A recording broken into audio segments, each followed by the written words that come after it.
Rất là đẹp, một cảnh tượng trông cứ như là viễn tưởng, thật sự là viễn tưởng đối với giao thông và đang có mặt tại Trung Quốc mọi người nhé. Welcome to Wuhan, China. 国家中心城市、副省级市 National Central City, Sub-provincial City.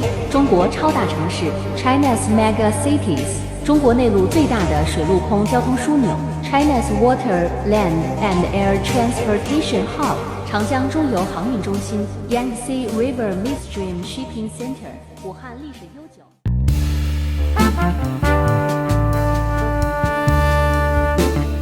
Quý vị khán giả thân mến, chào mừng quý vị khán giả đến với kênh của Vương Linh Vlog. Hiện tại đây Linh đang có mặt tại thung lũng quang học Vũ Hán. Đây là trái tim của ngành công nghiệp quang điện tử và viễn thông của Trung Quốc và cũng là một trong 4 trung tâm đổi mới sáng tạo công nghệ cao, gồm có Thượng Hải, Bắc Kinh và Thâm Quyến. Ở đây thì chúng ta sẽ được trải nghiệm một cái dịch vụ rất là mới có thôi trong vòng khoảng 3 năm trở lại đây thôi.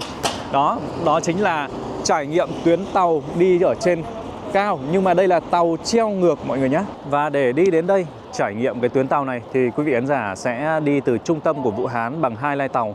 Thứ nhất là line 2 và cuối cùng là chuyển line sang line 11. Và điểm đến ở đây chính là ga Quang Cổ 4. Đó. Thì chúng ta sẽ được ra đến ngoài. Khi mà ra ngoài thì nó sẽ như thế này đây. Và ban đầu khi mà mình bước chân ra thì mình cứ nghĩ rằng là đây là một cái cây cầu cơ, một cái cây cầu đường bộ ở trên cao, nhưng mà hóa ra không phải. Đây là một cái đường ray cho cái tàu điện treo ngược. Đó, rất là bất ngờ luôn. Lúc nãy thì khi mà mới ra từ nhà ga thì Linh đã thấy đây một cái chuyến tàu nó đi lại ở trên này. Và bây giờ thì mình sẽ đi vào trong đó tìm cách để có thể là trải nghiệm cái tuyến tàu này. Đó, tuyến tàu này thì họ đã hoạt động từ năm 2023. Đó, có nghĩa là khoảng 2 năm rồi, chuẩn bị là 3 năm rồi. Đó. Và có cái chiều dài là hơn 21 cây số gì đó. Và nó chưa được cho đi vào thương mại đâu. Đây là cái mình để trải nghiệm nó. Sau đó thì trải nghiệm một thời gian nào đó, họ đánh giá các thứ đầy đủ hết thì họ sẽ bắt đầu làm thêm những cái đường ray ở bên ngoài để phục vụ cho gọi là đời sống. Những người này thì chắc là cũng vừa trải nghiệm về. Thì mình thấy là chúng ta sẽ đi vào hướng ở bên trong này. Khi mà đến đây thì có lẽ là chúng ta sẽ vào trong cái chỗ này, và trong cái chỗ này để mua vé chẳng hạn. Còn ở đây thì quý vị khán giả, đây là một cái máy pha cà phê tự động. Đó, chúng ta sẽ quét mã thông qua trên này này. Đấy, mình sẽ chọn mã này, sau đó thì chọn cà phê, chọn loại cà phê mà mình muốn mua đấy. Đó, ví dụ chọn cái này đi chẳng hạn. Thì trước đây Linh đã quay một cái đoạn về cái máy như thế này rồi. Đó, cho nên hôm nay chắc là mình không quay lại nữa. Tóm lại là chúng ta sẽ chọn cà phê, sau đó thì chọn những cái mức lượng đường, lượng đá gì đó, thì cái máy này nó sẽ tự pha chế. Và sau đó thì chúng ta thanh toán một cái, cũng là quét mã thôi. Quét mã đây này, dựa trên cái này này. Đó, thì sau đó thì nó sẽ ra đây. Đó, có vẻ như là chúng ta sẽ mua vé dựa trên là việc quét mã đây này. Đó, chúng ta sẽ quét mã, sau đó thì sẽ đi qua cái cửa kiểm tra an ninh này. Đó, thì sẽ được vào trong. Mua vé thì Linh thấy ở đây là có Alipay này, với cả đây là một cái mã khác, nhưng mà chắc là Alipay là được rồi. Alipay là cái phần mềm này mọi người ạ. Nó là phần mềm thanh toán rất là phổ biến ở Trung Quốc. Đó. Sau khi quét thì nó sẽ hiện lên như này. Không biết là Linh có được không đây. Chắc là được thôi.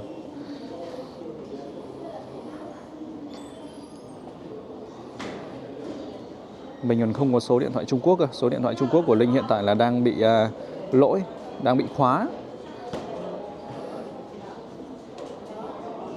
Đấy, 30 tệ, nó hiện chữ 30 tệ này. Đó, để mình trải nghiệm một cái lần đi như vậy. Linh gặp một cái vấn đề về cái app này cho nên là không thể nào mua được. Mình sẽ mua vé bằng việc là nhờ lễ tân ở kia. Đây có lẽ là chỗ soát vé hay là có thể mua vé nhỉ? Ni hao, 我是外国，我可以买票。您需要哪一种？这个市票是不出站就来回的。À, chỗ này khuấy. 对，做来回。 OK. 然后日票是一天之内不限次数。 À đây, chúng ta sẽ quét mã ở đây. Đó. Hào lắm á. À ok rồi. Đó, 30 tệ này. À, xe nhỉ. Ok, đó, đây là một cái vé đây. Rồi chúng ta sẽ qua cái lối an ninh ở trong này. Đó, thế là được vào trong. Đây, chúng ta cũng lại để ở đây. Đó. Đó. Quét mã vào đây. Đây, quét mã vào cái ô như này. Đó. Thế là nó mở thôi.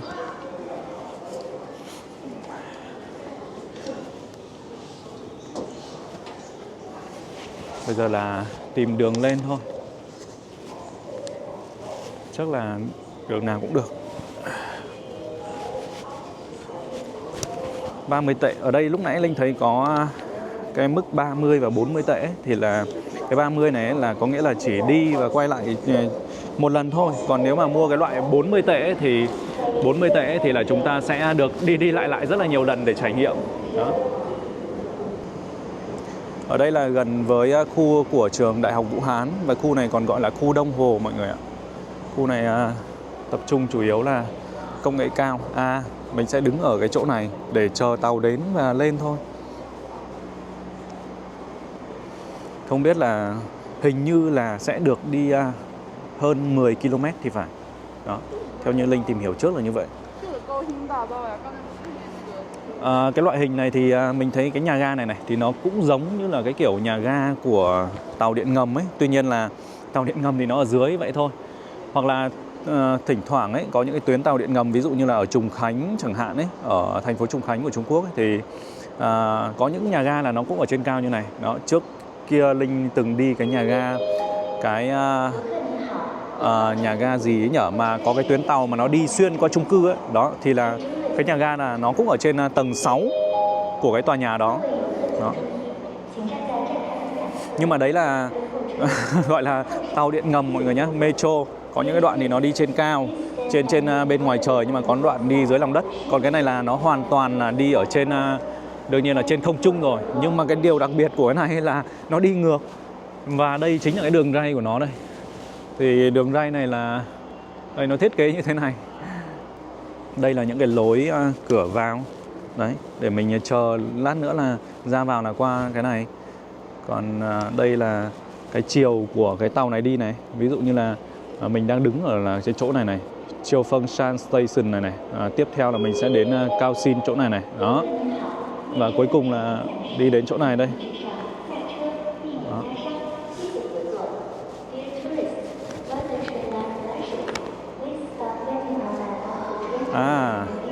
Cái này á, thực ra những cái người dân ấy không chỉ đơn giản là thuần về du lịch trải nghiệm đâu. Mình nhìn cái cụ già này là cụ ấy là mua những cái đồ dùng thiết yếu, ví dụ như là đồ ăn hàng ngày ấy, thì có đây này, có cà rốt, có các thứ, có nghĩa là người ta đã vừa đi chợ về. Đó, vừa đi chợ về và người ta đã sử dụng cái tuyến tàu này rồi. Thì ban nãy là Linh nghĩ rằng là đây là đi theo cái kiểu mà trải nghiệm du lịch thôi, nhưng mà hóa ra không phải. Thế có nghĩa là nó đã có tính thương mại rồi, mang tính thương mại rồi. Và nếu mà với 30 tệ đi lại trong ngày ấy, thì là đúng là để đi du lịch thôi. Còn những cái người già này chắc chắn là họ đi theo vé tháng. Đó, vé tháng là 16 tệ. 16 tệ cho một tháng thì phải, Còn trong ngày là 30 tệ luôn.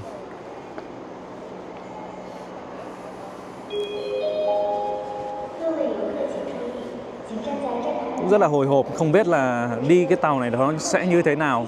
Đó, trải nghiệm những cái công nghệ ở Trung Quốc cũng rất là thú vị.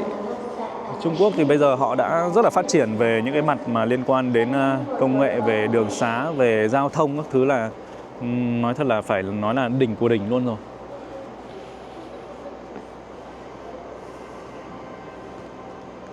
Ở đây là sẽ có 10 phút một chuyến mọi người nhé. 10 phút sẽ có một chuyến đi lại như thế này.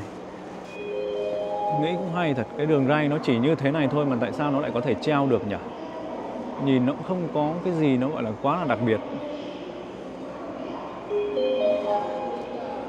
Đây là đường gọi là đường một ray đấy mọi người ạ, chỉ có một ray thôi nhé.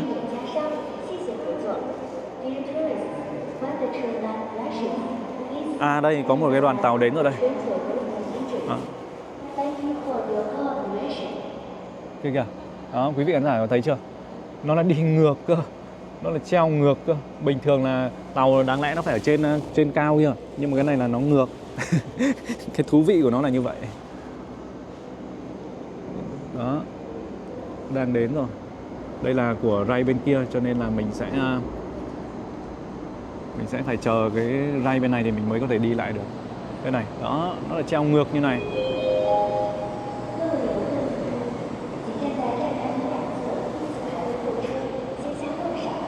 Nhìn ở đây thì nó thấy cũng bình thường thôi. Đơn giản là nó treo lên thôi, rồi nó chạy trên cái ray đấy. Đó. Nhưng mà khi mà ở ngoài ấy, nhìn nó mới ghê. Ở ngoài khi mà đứng ở bên dưới cầu ấy, nói chung là dưới cái đường ray lúc nãy khi mà Linh đứng nhìn lên ấy, thì thấy nó kinh dị lắm. Chẳng may nó tuột trong một cái thì chắc là đứt hết. Đấy. Một cái đoàn tàu như này là có 220 chỗ ngồi, phục vụ cho 220 người. Đó. Và với cái mức giá vé là 30 tệ cho một lần thì thực tế là nó đắt so với đi tàu điện ngầm thông thường và những cái phương tiện giao thông khác của Trung Quốc. 30 tệ là bây giờ với cái tỷ giá hiện tại là khoảng 120.000. Còn bình thường khi mà đi trên một cái hành trình tàu như này mà ở dưới lòng đất ấy, tàu điện ngầm ấy, thì chỉ hết có 2 tệ thôi. Có nghĩa là hết có khoảng 7.000 thôi. Đó. Rất là nhiều người tò mò đây, cũng quay chụp đây. Cái này đã có 3 năm rồi nhưng mà nó chỉ có ở Vũ Hán thôi. Cho nên là những người Trung Quốc từ nơi khác đến du lịch ấy, thì họ cũng tò mò giống như mình thôi. À đây rồi, tuyến tàu Linh đến rồi đây. Mình sẽ lên với tuyến tàu này đi. Không biết là chúng ta sẽ được đi đến những đâu nữa. Chủ yếu là lên trải nghiệm tàu thôi. Cứ ngồi cho đến khi nào mà được quay trở về. Đó.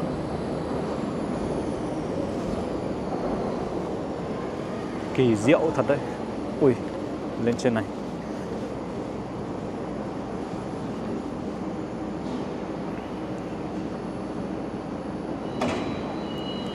Đây. Wow. Tàu này là tàu tự động, không có người lái luôn. Và đây, chỗ ngồi thì còn rất nhiều, nhưng mà tại vì mình muốn quay một chút đã. Đây này, không có người lái luôn mọi người ạ. Đây là một đầu của nó. Tự động luôn. Đây, mô phỏng ở bên trong tàu nó như này.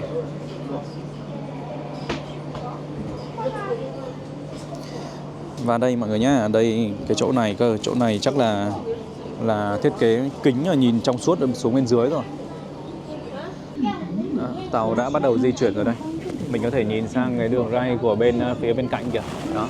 Chúng ta đang đi dưới cái cầu mà lúc nãy ban đầu Linh quay đấy. Đây, và bên dưới đây. Nhìn nó chưa rõ lắm. Lát nữa ra ngoài kia sáng sủa hơn thì đấy. Quý vị khán giả có thể thấy không? Đây là thiết kế trong suốt luôn.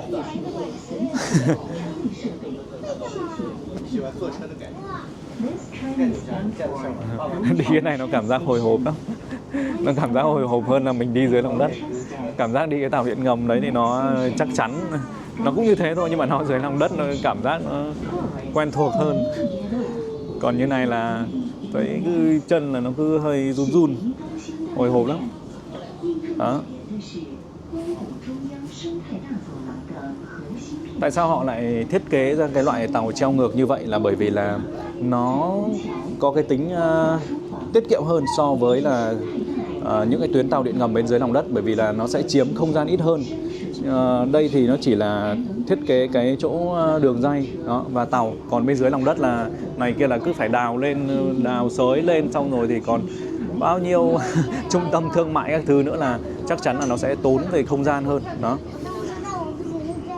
Và dần dần thì Linh nghĩ rằng là họ sẽ thiết kế cái mạng lưới này nó rộng khắp và phủ rộng hơn rất là nhiều luôn. Và đi trên này nó cũng êm, nó còn rất êm, nó còn êm hơn là đi dưới lòng đất ấy.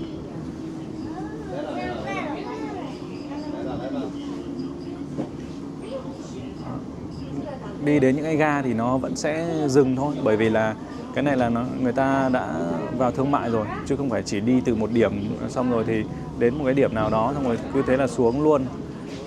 Đó, mà nó có rất là nhiều những cái ga khác nhau để cho người dân là họ có thể trở về nhà hay là đi làm chẳng hạn ấy.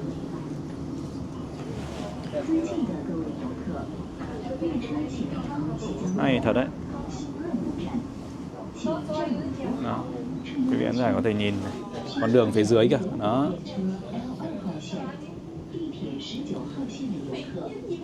Có vẻ như là chúng ta đến với một cái nhà ga ở trên này. Có những người lên người xuống. Nhiều người là cũng đi trải nghiệm giống mình. Khung cảnh ở bên dưới rất là đẹp mắt luôn. Tại vì khu này là khu gọi là khu Hồ Đông. Khu này thì sẽ có một cái hồ rất là lớn, hồ lớn thứ hai tại Vũ Hán thì phải. Và Vũ Hán này còn được mệnh danh là công viên trăm hồ mà. Khi mà hôm trước Linh đi ở trên máy bay ấy, nhìn xuống ấy, thì thấy toàn là hồ với hồ thôi.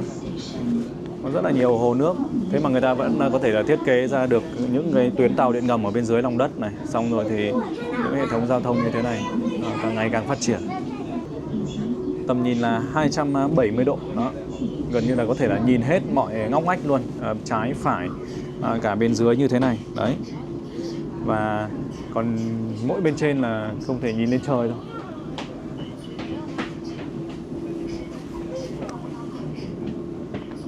Các em bé này cũng không sợ đâu, trải nghiệm nhìn xuống bên dưới luôn. Xong rồi thì Linh sẽ còn đi tìm hiểu cả cái taxi không người lái nữa, cũng là một trong những cái thú vị đặc biệt khi mà đến với Vũ Hán này, chúng ta nên thử. Đi cái này êm thật đấy, đúng là êm hơn cả đi dưới đất, nhưng mà cái tốc độ thì nó không được nhanh như ở bên dưới lòng đất đâu. Cái này là tốc độ tối đa là 60 km/h thôi, còn ở dưới lòng đất là 80, phi nhanh lắm.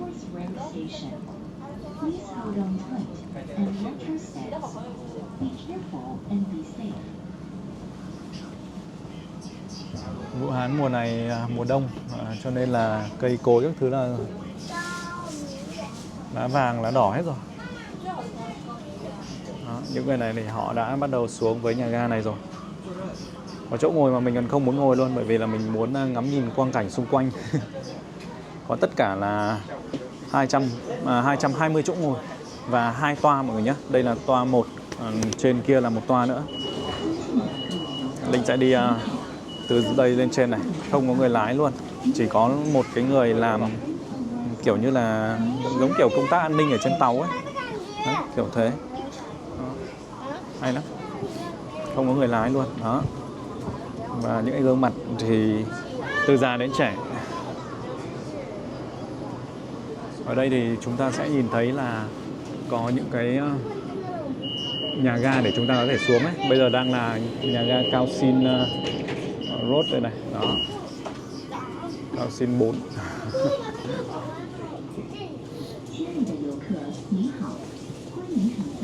Có những cái chỗ ngồi cho mẹ và bé như thế. Nhìn trông rất là tương lai luôn. Cái này nhìn ở ngoài ấy, nhìn nó mới cảm giác nó mới hồi hộp. Còn khi mà mình đứng ở trong rồi thì mình vẫn giống như là mình đang đi kiểu cáp treo ấy. Đấy. Cái này là nó được nối bằng kiểu như là trên đường ray này, nó là kiểu có bánh xe ấy, nó sẽ chạy dọc theo cái đường ray này. Nhưng mà bây giờ quay như thế thì thực sự là rất là khó tưởng tượng luôn.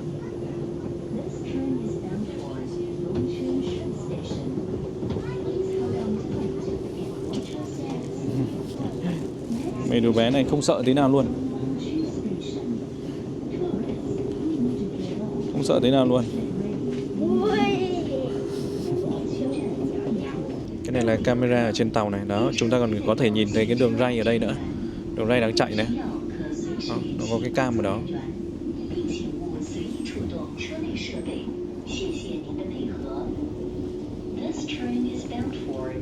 Mình đang chờ một cái chuyến tàu nó đi ngược lại để chúng ta có thể nhìn một cách rõ ràng nhất. Đấy, cái đường ray nó chỉ như thế này thôi mọi người. Nhưng mà nó cũng chạy được. Chỉ sợ nó tuột một cái thôi.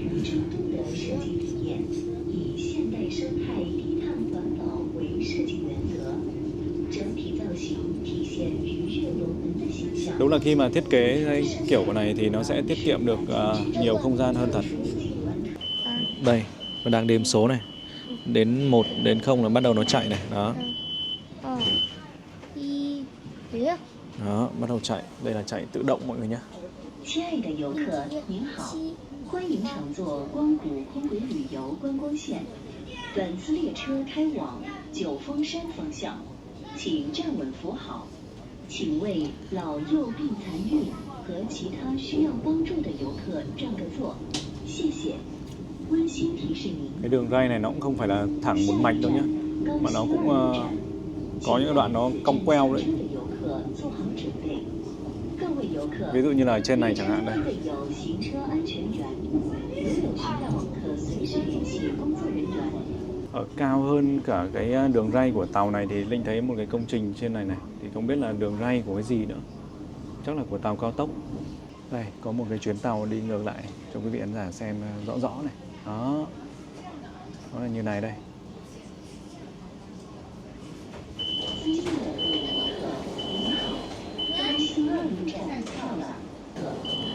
Kết thúc hành trình mọi người ạ.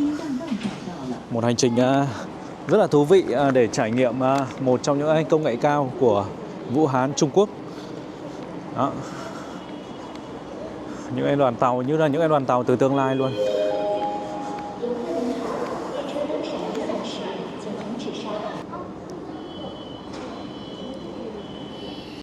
Thưa quý vị, từ vị trí trải nghiệm tuyến tàu treo ngược của Vũ Hán thì bây giờ Linh lại di chuyển đến một địa điểm khác. Nơi này có tên là Thung Lũng Quang học. Và đây là trung tâm về khoa học công nghệ đầu tiên của Trung Quốc, được thành lập vào năm 1988. Tập trung vào phát triển về quang điện tử này, những tia laser. Đó. Và nơi này thì đóng góp tới hơn 10% cho GDP của Vũ Hán mỗi năm liên quan đến là sợi quang điện tử. Đó, những cái sợi liên quan đến truyền dẫn trong mạng viễn thông Internet. Đó, và những cái gì ứng dụng trong y tế. Đó. Ở đây thì tập trung tới hơn 80 trường đại học và cao đẳng, và nổi bật nhất đó chính là Đại học Vũ Hán, nằm trong top 10 những trường đại học tốt nhất tại Trung Quốc. Ngoài ra thì chỗ này là tập trung rất là nhiều những startup liên quan đến những lĩnh vực về công nghệ này, AI này, đó. Và có thể coi là đây là thung lũng Silicon của Trung Quốc. Rất là đông người luôn, họ đổ dồn về đây để chơi. Ở dưới này không rõ là có gì không. Thử lên trên một cái tầng ở trên này đi. Ui, cái cầu thang cuốn rất cao luôn. Rất cao luôn. Đây lại thấy các cô gái bán vàng nhảy múa ở trên lầu kìa.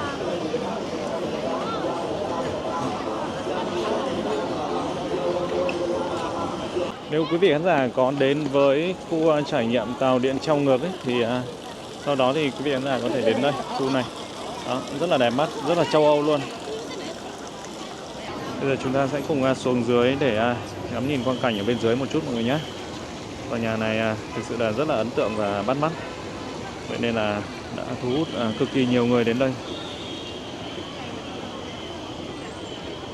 Đó, đây là cây giả thôi, nhưng mà ở Vũ Hán này thì cũng rất là nổi bật với cây hoa anh đào, đặc biệt là ở trong trường đại học Vũ Hán. Tuy nhiên là tháng này thì không phải là tháng của hoa nở, từ khoảng tháng 3 cơ, tháng 3 tháng 4 thì nó nở nhiều thì sẽ rất là đẹp.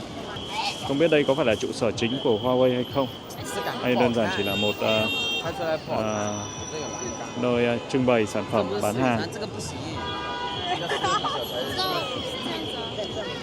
Vâng, thưa quý vị, trong tập này thì chúng ta đã cùng nhau đi trải nghiệm tuyến tàu treo ngược trên cao tại thung lũng Quang học của Vũ Hán, Trung Quốc.